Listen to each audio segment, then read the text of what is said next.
yaa obboleewwan islaamaa kan badhoorako rabbitu waliif nu godhe kan walii irkoo rabbitti waliif iyyanna tan qabnu rakkoo yoo nuti isaaf of qabne nuuf ta'a irkoo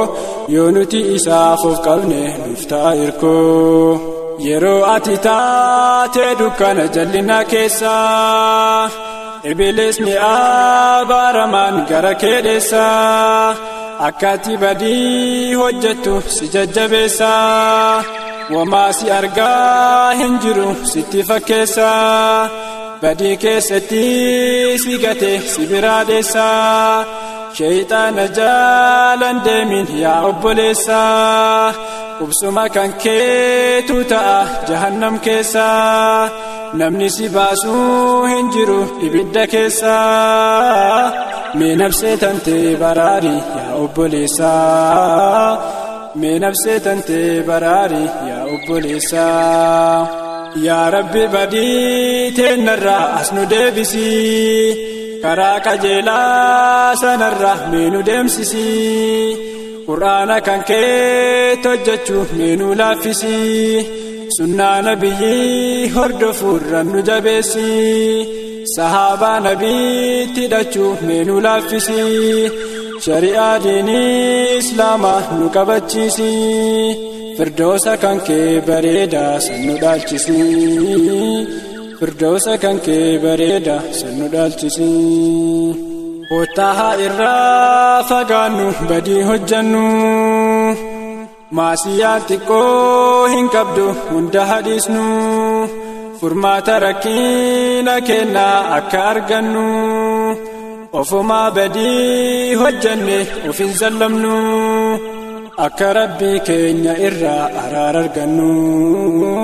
jannatal firdoos bareedaa akka ol seennu namaan adda yoo jiraatte kophaa atinii kophaa kan koo jira jette of hin yaadini rabbiin si argaatin jira hin dagatini eessayyuu taanaan kan jirtu rabbii wajjini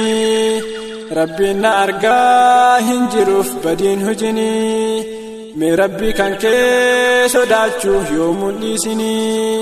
gala qabrii akiraa kee hin balleessini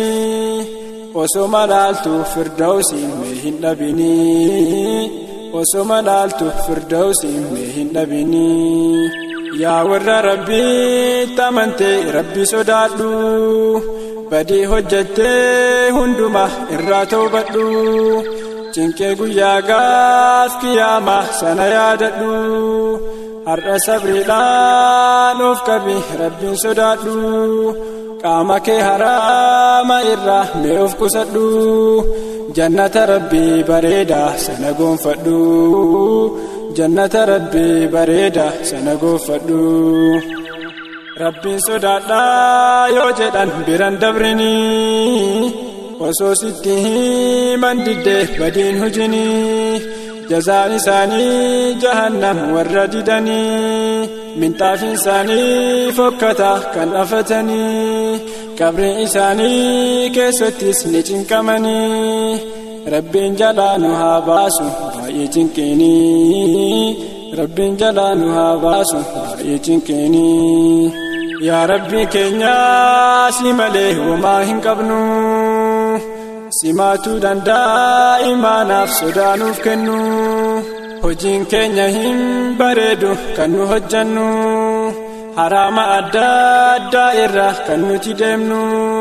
qalbiin keenyallee goggogaa sodaa hin qabnu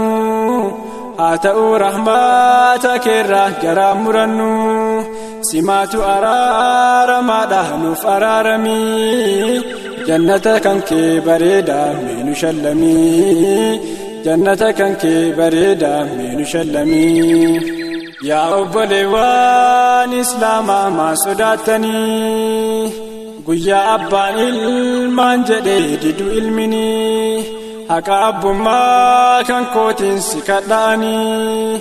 ifaajee guddaa duniyaatti siif qaba'anii mee har'a anaa gargaarii na jabaannaanii meetoltuu takkaanaaf kenni har'a jedhaani yaa abbaa koo dhugaa jette jedhaan ilmini wanti haasayaattu hunduu sirri jedhaani har'a anaafuu hanqate barmiizannini akka ilmummaa kan kootiin si kadhaani atuu meetoltuu naaf kenni har'a jedhaani akkasitti dhiiga booha addaan bahanii akkasitti dhiiga booha addaan bahanii yaa dargaggoo dargaggeetti sodaan dhiisinii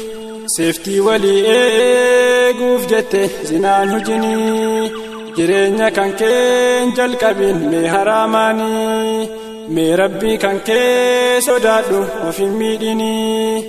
ka warra zinaatii mitiyyuu jannannini sirratti sabaata wallaahi ibiddini bareeda hiree akiraa san hin dhabini bareeda hiree akiraa san hin dhabini yaa obboleewwan islaamaa of haa yaadannu kaaliqa nu uume yoomiyyuu haa sodaannu hunda waan haraamaa irra of haa eeggannu waan beeknu hamma dandeenye itti hojjannu kan hin beekne beektoota keenya haa gaafannu badii hojjenne hunduma irraa toobannu akka rabbii keenya irraa araara argannu akka rabbii keenya irraa araara argannu akka rabbii keenya irraa araara argannu akka rabbii keenya irraa araara argannu akka rabbii keenya irraa araara argannu akka rabbii keenya irraa